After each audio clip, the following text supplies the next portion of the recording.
మహాభారతం అధ్యాయం 64. కౌరవ సేనను దుశ్శాసనుడు నడుపుతున్నాడు. పాండవ సేనను భీముడు నడుపుతున్నాడు. యుద్ధధ్వని ఆకాశాన్ని అంటుతోంది. బేరీ మృదంగాలు, బాకాలు, కొమ్ములు, శంఖాలు ఊదిన ధ్వనులు భూమి ఆకాశాలు నింపేశాయి. గుర్రాలు సైకిలిస్తున్నాయి. ముందుకు తోసుకుని వెళ్ళే ఏనుగులు ఘీంకారాలు చేస్తున్నాయి. యోధులు సింహనాదాలు చేస్తున్నారు. ఆకాశాన్ని బాణాలు గాలిలో పడిపోయిన చుక్కలా ప్రశంసిస్తున్నాయి. తండ్రులు, కుమారులు, పినతండ్రులు, కుమారులు, మేనమావలు, మేనల్లుడు ఒకరినొకరు వారి వారి ప్రేమలకు రక్తబంధాలను మర్చిపోయి చంపుకుంటున్నారు.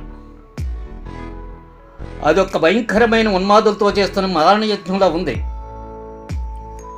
మొదటి రోజు యుద్ధంలో పాండవ సైన్యం చెల్లాచెదురైంది. భీష్ముడు ఎక్కడికి వెళ్ళినా అక్కడ మారణహోమం జరుగుతుంది. ఈ పరిస్థితిని సహించలేక అభిమన్యుడు భీష్ముడు ఎదుర్కొన్నాడు. వయోవృద్ధుడు, పిన్న వయస్కుడు చేసే ఈ యుద్ధాన్ని చూడటానికి దేవతలు వచ్చి అంబరవీధుల్లో ఉన్నారు. సువర్ణ కర్ణికా వృక్షం చిహ్నం గల పతాకం అభిమన్యుడి రథంపై ప్రకాశిస్తూ ఎగురుతుంది. అభిమన్యుడు వేసిన ఒక బాణానికి కృతవర్మ, 5 బాణాలకు ఒక శల్యుడు పడిపోయారు. భీష్ముడిపై 9 బాణాలు ప్రయోగించారు. అభిమన్యుడు కత్తి పదును గల బాణం వేగ దుర్ముఖుని సారథి తల తగ్గి నేలపై పడింది.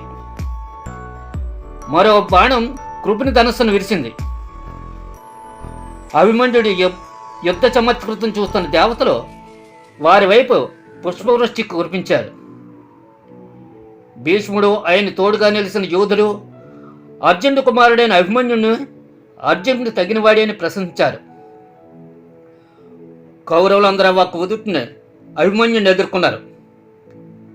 అయితే వారందరూ అభిమన్యుడిని నిలువరించారు.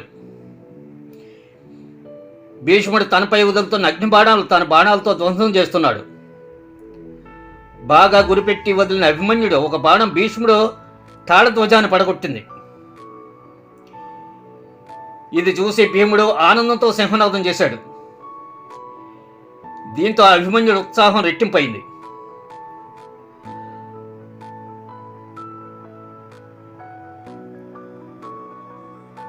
అభిమన్యుడి పరాక్రమం చూసిన భీష్ముడు అత్యానందభరితుడయ్యాడు.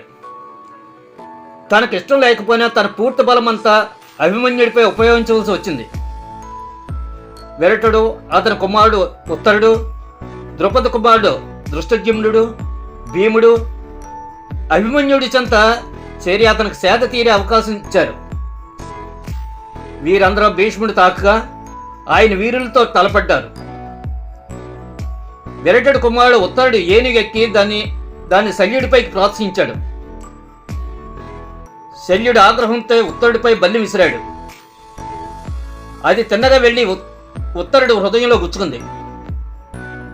దీంతో ఉత్తరుడి చేతిలో ఉన్న బాణం జారి కింద పడింది. ఉత్తరుడు నేల కొరికి మరణించాడు.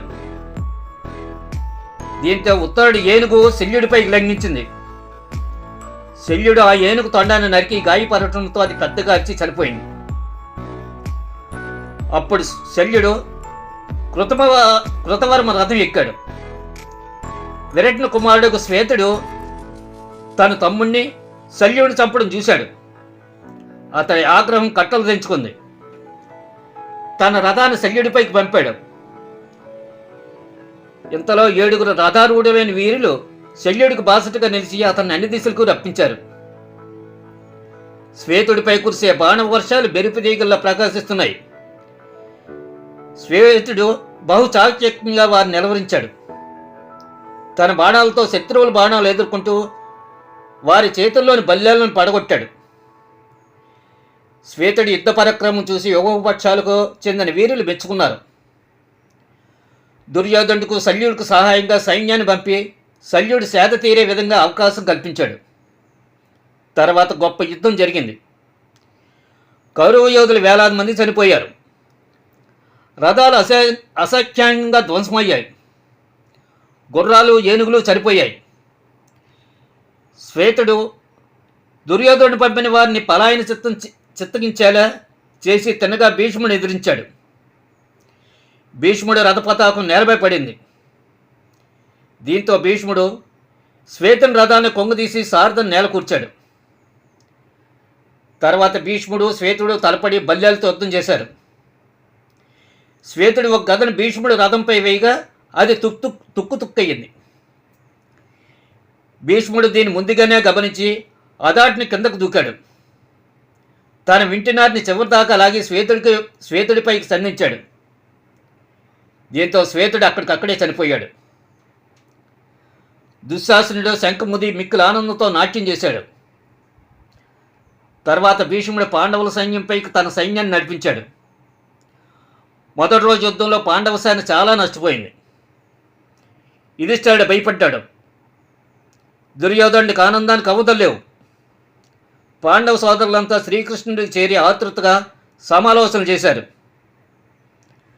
శ్రీకృష్ణుడు యుధిష్ఠిరుడిని ఉద్దేశించి, ఓ భరతముఖ్య, భయపడకు. భగవంతుడు నీకు సూర్యులు వీరులైన తమ్ముళ్ళు ఇచ్చారు. నువ్వెందుకు సందేహిస్తున్నావు? సాత్యకి, విరటుడు, ద్రుపదుడు, దృష్టజిమ్ముడు ఉన్నారు. నేను లేనా? నీవెందుకు నిస్పృహ చెందుతావు? ఇది వరకే వరం పొందినటువంటి శిఖండి తన కబళించగల భీష్ముని పడగొట్టడం ఎప్పుడని వేచుచున్నాడు. నువ్వెరుగువా అంటూ భీముని సదమాయించాడు.